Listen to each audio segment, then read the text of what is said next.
দিদা এবছর জামা দেবে না। ঠিরে মুনি, কি করে বলিস তুই এ সমস্ত কথা? তোর দিদারই তো শরীর খারাপ, এবছর আমাদের কিছু দেওয়া দরকার।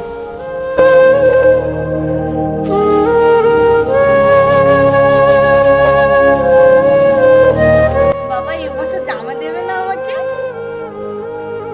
না রে মা, এবছর দিতে পারবো না। তুই তো দেখছিস এখন কাজকর্ম কিচ্ছু নেই।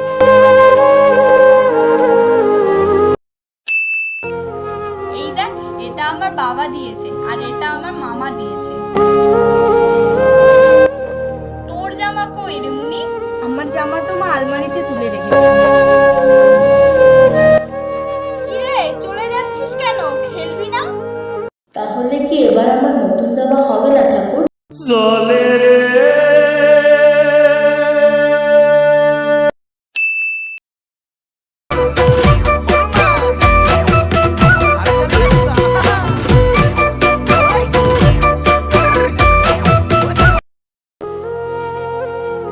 কি রে, এত বেলা অবধি ঘুমিয়ে থাকলে চলবে পয়লা বৈশাখের দিনে? ওঠ, যা, আলমারির উপরে একটা জামা রাখা আছে, ওটা পরে নে।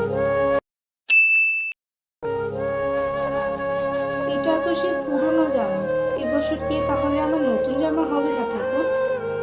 এমনি কি হয়েছে বল? এই নে, এই জামাটা তোর জন্য।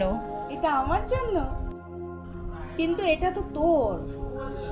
আরে আমার তো অনেক জামা হয়ে গেছে, তাই মা বললো এটা তোকে দিয়ে দিতে।